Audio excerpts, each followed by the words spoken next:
네, 지중해 역사와 예술을 공부하며 행복해지는 시간, 지중해 시간 여행이 마련한 튀르키예 역사예술기행. 오늘은 이제 네 번째 이야기에서 이 지난 시간에 이어서 후운족이 이 동로마 제국, 그러니까 오늘날 튀르키예를 중심으로 했던 동로마 제국과 이제 또는 어떤 관계가 있었는지, 그리고 그 뒤로 튀르키예 땅, 이 동로마 제국 땅이 어떻게 변해가는지 이 역사를 이제 살펴보도록 하겠습니다. 자, 먼저 이제 흥미로운 퀴즈. 이 후운족은, 이 흉노족은 어떤 인종적인 특성을 가졌을까요? 금발의 백인일까요? 아니면 검은 머리털, 흑발의 백인일까요? 아니면 우리 같은 몽골 인종일까요? 아니면 뭐 혼혈일까요?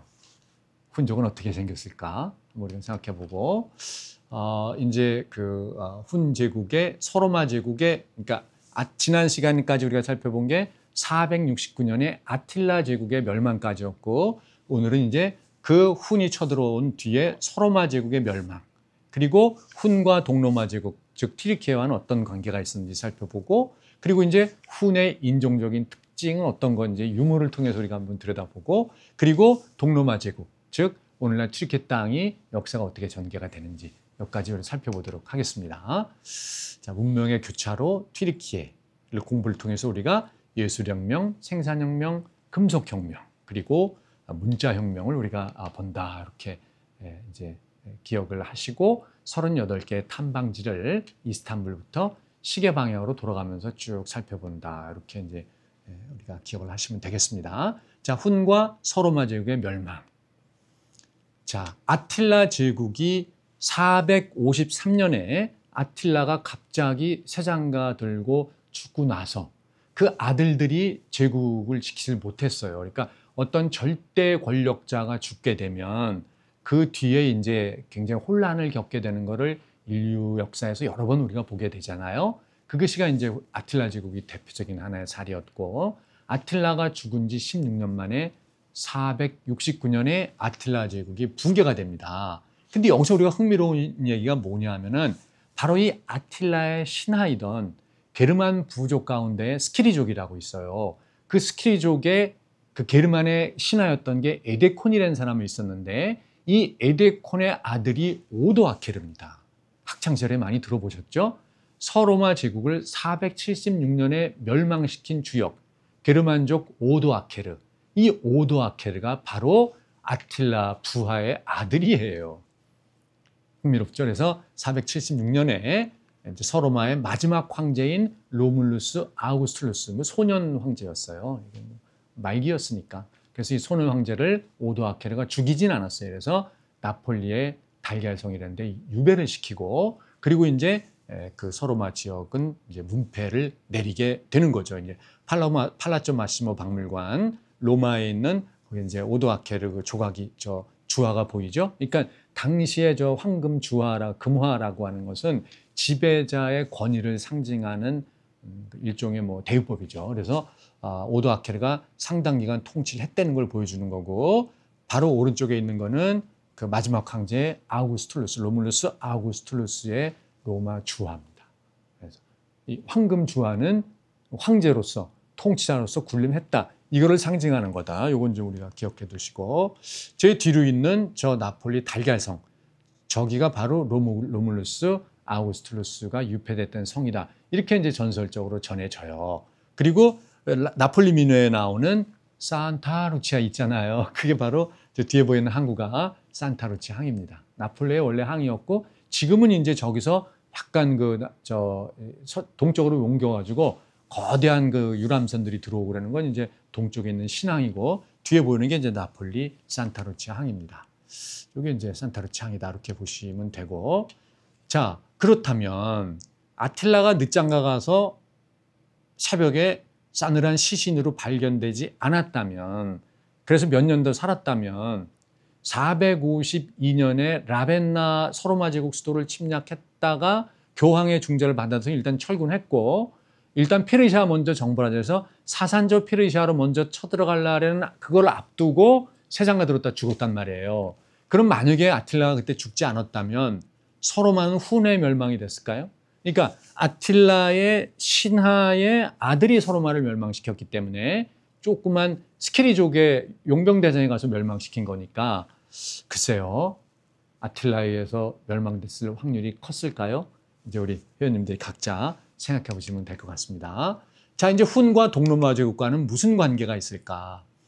이 나중에 자세히 배우겠습니다만 콘스탄티노플은 콘스탄티누스 가문, 그리고 발렌티니아누스 황제 가문, 그리고 테오도시우스 황제 가문, 이 세 개의 황제 가문이 콘스탄티노플을 중심으로 튀르키예 땅의 역사와 깊게 관련을 맺는데, 이때 이제 이 테오도시 황제의 아들이 그게 바로 아르카디우스 황제예요. 395년에 테오도시 황제가 죽고 그 아들 아르카디우스 황제가 동로마를 물려받습니다.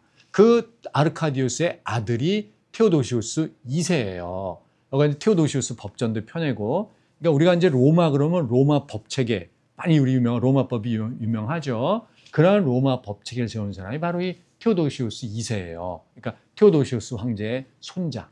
그 법체계를 갖고 나중에 동로마 제국의 유스티니아누스 황제가 유스티니아누스 법전을 만들고 그러면서 이제 로마 법체계가 굉장히 세련되게 발달하게 되는 거죠. 이 424년에 훈족, 그러니까 아틸라 제국이 들어서기 전이니까 훈족, 그러니까 아틸라의 그 작은 아빠인 루아의 침략을 받고 동로마 제국 자체가 콘스탄티노플이 1년에 350파운드의 황금을 주는 거로 협정을 그러니까 훈족에 조공 바치는 거를 조건으로, 그러니까 훈족과 같은 기마 민족은 황금을 굉장히 좋아합니다. 금을. 그래서 이 금을 바치는 걸 조건으로 이제 그 강화 협상을 맺은 거죠. 그리고 433년에 아틸라 제국을 만들고 나서 아틸라는 금 인상해, 그래서 350에서 700파운드로 인상을 합니다. 그리고 나서 443년에 다시 한번 동로마 제국을 아틸라가 다이렉트로 쳐서 동로마 제국을 공포의 도가니로 몰아넣고 더 올려, 그래서 447년에 무려 2100파운드, 3배 인상했어요. 황금을. 그래서 동로마는 훈족한테 멸망 안 달려면 줘야 되니까. 그래서 동로마 제국 자체가 훈족에게 저렇게 많은 황금을 주면서 갠신히 연명했던 거죠.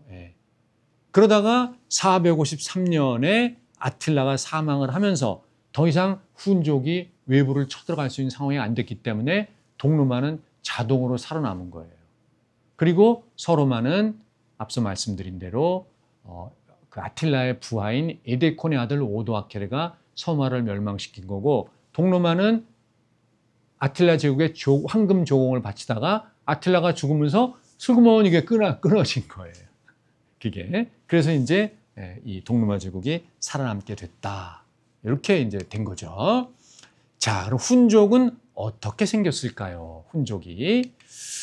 자, 아까 했던 질문이죠. 자, 금발 백인이냐, 흑발의 백인이냐, 몽골 인종이냐, 혼혈종이냐. 제일 좋은 방법은 뭘까요? 알 수 있는. 훈족이 사진을 찍어놨으면 제일 좋은데 아쉽게도 그 당시에는 사진술이 없기 때문에 그 다음 좋은 건 그림으로 그려놓으면 되잖아요. 그림이 남아있을까요? 훈족인지 아닌지 모르지만 훈족 무덤에서 출토된 시각예술품 속에 등장하는 인물은 있어요. 자, 우리가 영화에서 일단 훈족을 어떻게 묘사했는가 보죠. 그러면 우리가 전편에서 말씀드렸던 그 영화 지그프리드, 그러니까 437년에 있었던 훈족과 부르고뉴족 사이의 전투. 여기서 이제 훈족이 대승리를 거두잖아요. 그래서 이 지그프리드라는 영화를 보면 이제 그 부르고뉴 공주죠, 크리밀트. 이 크리밀트가 지그프리드랑 결혼을 하는데 이게 이제 그 하겐이라고 하는 남자 꾀에 빠져가지고 남편 지그프리드를 죽이게 되잖아요. 지그프리드가 이제 그 치명적인 약점이 있잖아요. 등에 창에 찔려 죽으니까 그거를 크리밀트가 알고 나서 너무 복수심에 불탄 거예요. 사랑하는 남편을 내가 오해로 잘못 죽이게 됐구나. 그래서 복수를 위해 가지고 훈족의 왕인 에첼이랑 결혼하게 됩니다. 그러니까 역사에 등장하는 아틸라랑 결혼했다, 이걸 의미하는 거겠죠. 그래서 에첼이랑 결혼해 가지고 훈족 궁정으로 이 부르고뉴족들을 초청하고 거기서 갈등이 벌어져 가지고 이제 훈족이 이 부르고뉴족을 싹 죽이는 이런 비극적인 일이 영화 지그프리드에서 이제 일어나게 되잖아요.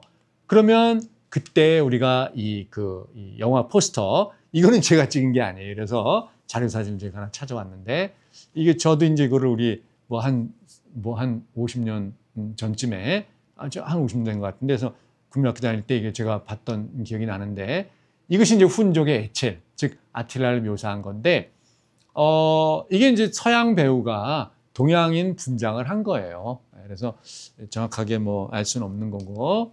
자, 이제 로마인들이 훈족에 대해서 기록을 남긴 게 있어요.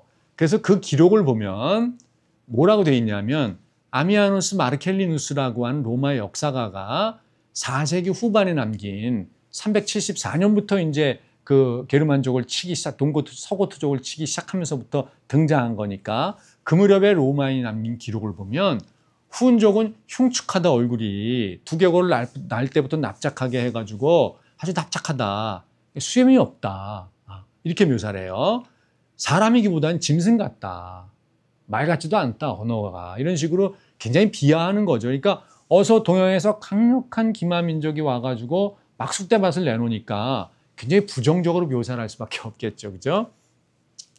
근데 우리가 눈여겨볼 만한 대목은 유목민인데 만류에서 거의 생활한다. 그러니까 몽골 초원의 최강으로 생각하는 몽골 기병들이 말에서 잠도 잔다는 거 아니에요. 텐트도 안 쳐. 말에서 잘 정도로. 그러니 그걸 어떻게 당해냅니까? 이런 이제 면모들이 로마 측 기록에 나타나기 시작한다. 프리스쿠스라는 사람, 이 사람의 기록이 상당히 정확해요. 왜냐하면 이게 이제 동로마의 외교관이에요, 이 사람은. 그러면서 아틸라의 제국의 궁정을 직접 찾아가서 아틸라를 만나고 다 본 사람이에요. 그리고 기록을 남겼는데 굉장히 긍정적으로 묘사를 합니다. 그래서 아틸라 궁정이 목재 건축인데 굉장히 건물 자체가 위험 있고 무엇보다 검소하다. 그래서 아틸라가 금은 장식이 없는 단순한 나무잔을 쓰는데 아주 구체적으로 묘사를 해요. 그러면서 근데 아쉽게도 용모에 대한 기록은 없어요. 그래서 이렇게 영어로 옮겨진 이게 내용을 보면 굉장히 놀라운 대목 하나는 아틸라가 외교 사절이나 부하들은 황금으로 되고 화려한 거를 하는데 본인 자체는 나무잔을 쓰는 굉장히 검소한 생활을 하고 있다. 이렇게 묘사를 하는 거예요. 그러니까 그 거대 제국을 만들 때 나 혼자 챙겨 먹고 내 것만 따지고 그러면은 그 밑에 제국이 형성되겠습니까? 그 아틸라 제국의 비결이 바로 이러한 로마인의 기록을 통해서 우리가 이제 엿볼 수가 있는 거죠. 근데 요르다네스라는 사람의 기록, 이 사람은 고트족이에요. 그러니까 그 374년에 서고트족 왕인 아르마르나르기 죽잖아요. 그러니까 얼마나 그 훈족에 대해서 적개심을 갖고 있겠어요. 그래서 이 사람 기록은 작은 몸집에 피부는 검고 눈매가 날카롭고 괴물 가깝고 막 인간이 아니다. 굉장히 이질적이다. 이렇게 이제 묘사를 하게 돼요.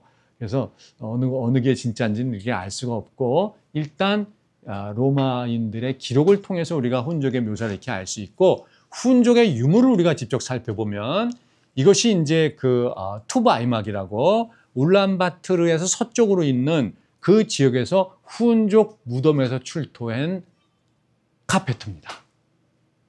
훈족이 남긴 유물이에요. 근데 이 직물이 팔레스타인 직물로 밝혀졌어요. 그러니까 두 가지 생각할 수 있죠. 이것이 팔레스타인에서 만든 카페트 원제품을 수입했다 그러면은 여기에 등장하는 모습은 훈족이 아니라 팔레스타인의 모습일 수가 있고, 근데 주로 말이 나타나고 이런 걸 보면 기마민족의 모습을 나타냈기 때문에 팔레스타인에서 이 원본을 그대로 수입했을 것 같지는 않고, 그 또 하나의 가능성은 카페트 원단을 팔레스타인에서 수입을 해요. 당시에 이제 실크로드가 개막이 됐기 때문에, 그래서 그쪽 그 실크로드를 통해 가지고 이 질 좋은 양탄자의 원단을 수입을 해서 훈족들이 이 카페트를, 그러니까 텐트 치고 카페트 생활을 해야 되니까 이걸 만들 수. 그럼 이게 여기 등장하는 인물은 훈족이다 그렇게 볼 수가 있는 거고, 또 하나는 그 중간에 있는 페르시아나 그다음에 월지족, 우리가 얘기했는 나중에 쿠시안 제국으로 만든 월지족이나 이런 데에서 가까운 팔레스타인의 직물 원단을 수입해 가지고 자기네들 페르시아나 그 쿠시안인들 월지족의 모습으로 만든 다음에 훈에게 수출했을 수도 있고, 아니면 훈족 자체가 만들었을 수도 있고, 일단 훈족 무덤에서 출토한 이 몽골 역사 고고학 연구소에 있는 이 카페트를 몇 년 전에 국립중앙박물관에서 유물을 갖다가 전시했는데 그때 제가 찍은 거예요. 이 얼굴을 보면 이렇습니다. 근데 이 얼굴이 동시대의 월지족의 얼굴 모습하고 거의 월지족에 대한 그러니까 월지족의 원래 바운더리가 오늘날의 중국의 신장 위구르 자치주거든요. 그리고 몽골 초원의 훈족이 있고 이 몽골 초원의 훈족이 신장으로 쳐들어가면서 월지족이 아프가니스탄과 우즈베키스탄 지역으로 쫓겨나가지고 그쪽에 나라를 세워가지고 북인도까지 들어가서 쿠시안 제국이 되는 거거든요. 근데 이 월지족의 생김새를 제가 보니까 그쪽에 월지족의 그 시각 유물들이 많이 남아 있어요. 그 월지족이 이렇게 생겼어요. 그럼 이게 월지족이냐? 월지족은 페르시아 계열이기 때문에 이 월지족이냐 아니면 훈족이냐에 대해서는 우리가 결론을 낼 수가 없는 거죠. 그래서 훈족 무덤에서 출토한 월지족과 유사하게 생긴 사람들이다. 그리고 훈족은 몽골 초원으로 월지족은 그 옆에 신장 위구르가 여가 원래 두 민족의 바운더리인데 월지족은 확실하게 페르시아 계열로 밝히고 왜냐? 시각 문화 유산을 많이 남겼거든. 그래서 이제 이 페르시아 계열의 백인이라는 것을 월지족은 알 수 있는데 훈족은 그걸 정확하게 알 수가 우리가 없어요. 중국계 사서들도 생김새에 대한 묘사가 없기 때문에 그래서 이게 정확하게 어떻게 생겼는지는 우리가 수수께끼를 일단 남겨놔야 된다. 가능성은 이렇게 생겼을 수도 있고 몽골이처럼 생길 수도 있고 뭐 여러 가지 추측이 가능해요. 혼혈로 생겼을 수도 있고 이제 훈족의 유물을 보면 황금 유물이 많아요. 그래서 헝가리 초원지대에 아틸라 제국이 섰었다 그랬잖아요. 그 부다페스트 가면 헝가리 국립고고학 박물관이 있는데 여기에 있는 훈족의 금관입니다. 훈족이 이제 기본적으로 흉노였던 금을 좋아하기 때문에 이제 이런 유물을 남겨놓은 모습을 보고 이게 정말 귀한 사진인데요. 제가 지금 그 EBS 교육방송에서 EBS뿐만 아니라 제가 이제 수많은 그 유적지와 박물관의 사진을 찍는데 유일하게 저작권료를 받고 있는 유일한 사진이 바로 이 사진인데요. 이게 전국시대에 내몽골 오르도스 지역에서 만들어졌던 금관입니다. 멋있죠, 이게. 전국시대 거예요. 그래서 이것이 훈족의 유물로다가 중국 박물관에서 기록을 하고 있어요. 그래서 이게 이제 훈족 유물이다. 그래서 훈족이 이런 금관을 만들고 저렇게 장엄한 이런 위험 있는 이러한 황금 유물을 만들고 살았다라는 걸 우리가 이제 볼 수가 있고요. 자, 이제 훈족은 떠난 자리에 동로마 튀르키예 제국이 남는데 이 동로마 제국이 395년에 테오도시우스 황제가 죽으면서 큰아들 아르카디우스 황제, 보라색이죠. 그 다음에 그 작은아들 호노리스 황제, 이 고동색이죠. 서로마 제국. 이렇게 돼 있던 땅덩어리가 395년에서 527년이 되면 476년에 서로만 멸망했었잖아요. 그래가지고 이게 이제 프랑크족에 의한 프랑크 왕국, 그 다음에 이제 서고트족에 의한 스페인 왕국이 생기고 이 동로마의 유스티니아누스 황제가 527년에 즉위를 하는데 565년에 죽을 때까지 한 40여 년 가까운 유스티니아누스 황제의 그 치세 기간에 이게 바로 이게 원래 동로마의 바운드리였었는데 유스티니아누스 황제 때 이렇게 연두색 지역까지 과거에 그러니까 이 프랑스나 스페인을 제외한 나머지 지역 거의 대부분을 그러니까 영국과 프랑스, 스페인을 제외한 나머지 대부분을 유스티니아누스 황제 때 되찾아요. 이것이 이제 6세기 때 얘기죠. 그리고 그 뒤로 이제 차츰 이제 잃게 되는데 600년경이 되면 이탈리아 반도에 그래도 꽤 많은 부분이 잃게 되죠. 롬바르드족한테 이걸 다 이제 뺏기게 돼요. 그리고 650년경이 되면 자, 동로마 제국의 부의 원천이던 이집트 알렉산드리아를 뺏기게 되고 기독교의 중심 도시 안티옥과 예루살렘도 뺏기게 되고 중동의 대부분과 그 다음에 이베리아 반도 그 서고트족이 세웠던 왕국의 남쪽도 이걸 다 뺏기게 돼요. 발탄의 상부 다 뺏기고. 그래서 650년경에 남은 거는 요거 지금 이렇게 요 색깔로 되어 있는 주황색인가요? 요 색으로 되어 있는 게 동로마 제국이에요. 그러면 왜 이때 이렇게 다 뺏긴 거냐? 바로 이 650년경에 왜 저렇게 된 거냐? 그 중심의 원인이 뭐냐? 게르만족이 다시 쳐들어왔느냐? 아니면 이슬람이 쳐들어왔느냐? 아니면 페르시아가 쳐들어왔느냐? 답은 쉽게 아실 수 있죠. 바로 이슬람이 생긴 거예요. 제가 서 있는 이 지역이 뭐냐 하면은 서 있는 게 아니고 앉아 있구나. 여기가 사우디아라비아 메카입니다. 메카 뒤쪽으로 있는 자발 알 누르산, 자발이라는 건 이제 마운틴이라는 뜻이에요. 알 누르산 이런 뜻입니다. 그래서 알 누르산 꼭대기예요. 여기가 뭐냐? 히라 동굴이라는 거. 제가 있는 반대편 쪽이 이게 메카 시가지고 그 사람들이 많이 몰려 있는 저기가 바로 히라 동굴입니다. 이 히라 동굴에서 무슨 일이 벌어진 거예요? 아, 이 사람은 그 저쪽 지역을 가면은 한국 사람 비슷해 보이면 이렇게 같이 사진을 찍자 그래요. 그러니까 안 찍어줄 수도 없고 그래가지고 이제 사진을 여러 장 저쪽 사람들이랑 내가 찍게 됩니다. 자, 그래서 사진을 찍고 이게 이제 이분들이 들어가는 이 동굴 저 안이 바로 610년에 무함마드가 미카엘 천사장으로부터 계시를 받았다는 장소가 바로 여기입니다. 이슬람의 출발 장소예요, 여기가. 제가 다녀왔는데 저 발자국은 이제 이스탄불에 있으니까 나중에 제가 다시 소개시켜 드리도록 하고, 이 무함마드는 595년에 이제 팔자가 펴요. 25살 때 40살이 부유한 과부랑 결혼하게 됩니다. 자기 이제 직장 그 사장님이었어요. 여사장님하고 결혼을 한 거죠. 그게 이제 자기가 팔자 펴고 이제 좀 생활이 풍족해지니까 원래 그 아랍 부족의 그 부유한 사람들처럼 일을 안 하니까 이제 뭐냐면 주로 이제 수도 생활을 하고 이게 여름이면 너무 더우니까 뒤 동굴 시원한 데 들어가서 기도하고 수양하고 거기서 쉬고, 굴은 이제 여름에도 한여름에도 선선하니까 그렇게 살다가 610년경에 아까 보여드린 그 히라 동굴에서 이제 이렇게 계시를 받은 거예요. 그러니까 이슬람의 세계는 유일신 알라 신을 가브리엘 천사장을 통해서 이 계시를 받게 된 겁니다. 그 첫 계시가 꾸란, 우리가 얘기하는 코란, 이게 받아 적어라 이런 소리예요.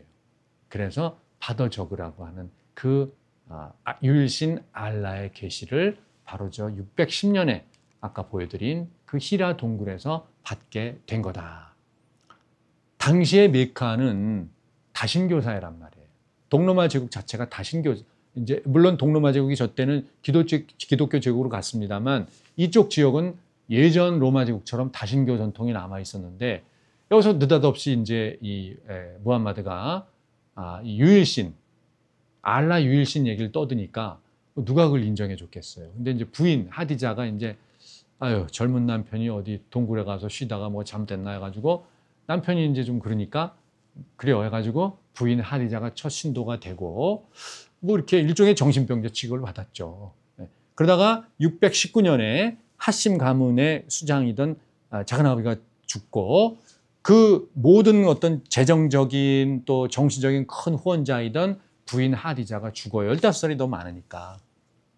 그래가지고 더 이상 이제 버티기가 좀 어렵게 됐어요, 메카에서. 그래서 뭐 신도가 이렇게 늘지도 않아요. 막 이러다가 더 이상 이제 여기서 정신병자 취급을 받을 수 없기 때문에 622년에 북쪽의 메디나로 도망을 가게 됩니다. 그것이 이슬람에서 얘기하는 성스러운 도망, 헤지라입니다.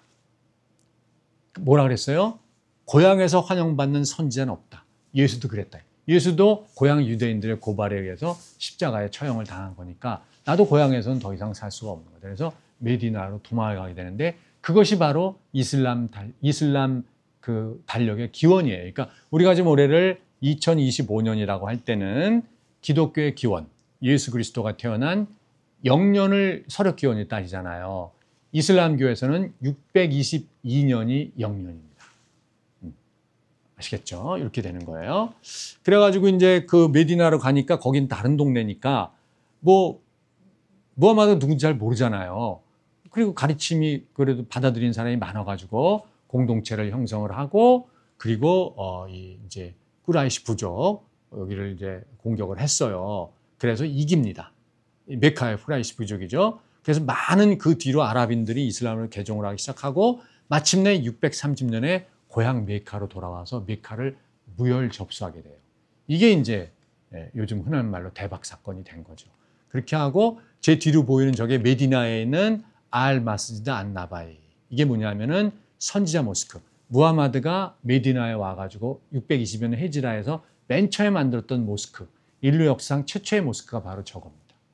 물론 지금은 이제 근사하게 무지하게 크게 지어놓은 거고 저 안에 무함마드의 무덤이 있어요. 그러니까 이슬람에서는 아마 제일 소중한 문화유산이 되는 거죠. 예. 기독교로 치면 예루살렘에 있는 성분묘교회라 할까? 뭐 그런 거랑 같다고 보면 됩니다. 그리고 메카를 점령하고 2년 뒤에 632년에 아내 하디자가 619년에 죽고 나서 이제 여러 명의 여인들이랑 이제 뭐 결혼하고 또 하고 막 하게 되는데 뭐 부인이 무지하게 많았어요. 그래서 공식적으로만 13명의 부인을 뒀는데 아들을 두질 못했어요. 그래서 하디자가 큰 부인이 낳았던 아들들 어려서 다 죽고 콥트교도가 이제 뒤늦게 낳은 아들인데 이미 저때 50대 후반 60대가 되기 때문에 우리가 이제 따져볼 때 남성적인 어떤 신체적인 역량으로 볼 때 뭐 그렇게 부인은 많이 했지만 아들을 계속해서 낳을 수 있는 그런 연령은 아마 안 됐던 것 같아요. 그래서 그 새로 얻은 부인들이 이렇게 자식을 이렇게 두지는 못했어요. 이런 게 있습니다. 그래서 결국은 이제 딸 4명이 남았는데 모두 이제 큰 부인인 하디자의 소생들이에요. 그러니까 무하마드가 죽고 나서 대를 이을 아들이 없는 거예요. 그러니까 이제 그러면 되게 혼란이 일어나잖아요. 다행스럽게 이 이슬람 공동체, 움마라고 하는 이슬람 공동체가 이건 이제 종교 공동체가 아니라 정치 사회 공동체를 겸하잖아요. 이것이 이슬람의 가장 큰 특징인데 그래서 여기에서 아부바크르라고 하는 그러니까 무함마드가 새로 얻은 부인 중에 제일 사랑했던 여인이 아이사인데 그 아이사의 아빠니까 자기 장인 겸 친구예요, 친구. 그래서 이 아부바크르가 선출돼서 라시둔 혹은 칼리프라고 불리는 이슬람 공동체 최고 정치 지도자가 아부바크르가 돼서 불과 2년간 있으면서 아라비아 전역을 이슬람화하고 그 다음에 이제 두 번째로 뽑힌 정통 칼리프, 라시둔 즉 칼리프가 우마르인데 이 사람이 이슬람 역사에서 정말 대단한 사람이고 자, 이 정복 역사를 보세요. 634년에 지도자가 돼서 2년 만에 당시 거대 그 수도 다마스커스 그 다음에 637년에 페르시아의 수도 크테시폰 그 다음에 638년에 이게 이제 대박 사건이죠. 예루살렘을 정복합니다. 그래서 638년 예루살렘이 기독교 문명권에서 이슬람으로 넘어가고 제일 큰 사건은 643년이에요. 알렉산드리아라고 하는 것은 오늘날의 이집트 알렉산드리아가 아니라 저 때는 지중해 문명권 전체에서 가장 부유한 도시입니다. 나일 삼각지에서 생산되는 엄청난 밀과 파피루스의 수출 지역이 바로 알렉산드리아이기 때문에 이 알렉산드리아가 어마어마한 부의 창고인데 이거를 이슬람이 643년에 접수를 해요. 그리고 644년에 암살 당할 때까지 불과 10년간에 중동과 북아프리카 거의 대부분을 우마르 때 포함한 거예요. 그러니까 무슨 일이 벌어져요? 여기가 이제 성분묘교회죠. 예루살렘에 있는. 우마르에 관련해서 우리 회원님들이 이걸 하나 이제 기억해 두시면은 앞으로도 그리스 로마 문명을 공부할 때 많이 나오게 될 건데 저게 무세이온이라는 게 뭐냐면 알렉산드리아에 있던 그리스 헬레니즘 시대에 만들어진 대도서관 겸 학술 연구기관 겸 대학입니다. 저기에 남아있던 많은 그리스 문자로 되어 있던 책들을 우마르가 알렉산드리아를 정복하면서 메카로 이슬람 문명권으로 가져갔어요. 그리고 후대의 칼리프들 후대의 이슬람에서 그거를 아랍어로 번역을 해서 그리스의 학문이 아랍어로 그대로 보존된 거예요. 그래서 중세시대에 유럽에서 정작 사라진 그리스의 학문들이 아랍 지역에서 아랍어로 되살아났고 나중에 그게 라틴어로 다시 번역돼 가지고 르네상스 시대에 그리스 학문이 다시 부활이 되잖아요. 그 비결이 바로 누구예요? 아이러니컬하게도 이슬람 때문에 그게 가능했던 거예요. 그것도 누구 때문에? 이 우마르 때문에. 카이사르 이런 사람들은 로마 시대에 저기 쳐들어가서 무세온을 불태웠습니다. 로마는 학문이 없는 도시잖아요. 근데 이제 여기서는 이거를 이렇게 했다. 그리고 세 번째 칼리프 시대에 이제 튀니지를 진출하고 그 다음에 이제 서쪽으로 인더스역까지 가면서 이게 이제 동로마 제국 땅이 다 이제 이슬람에 뺏기면서 717년이 되면 뭐 거의 이렇게 조그마졌죠. 튀르키예 땅만 남은 거예요. 그리고 이제 뭐 또 우마야 왕조 시대죠. 이때 이제 더 많은 대대적인 영토 확장이 되면서 이슬람은 이제 중앙아시아 지역까지 올라오게 되고, 그죠? 이렇게 되는 겁니다.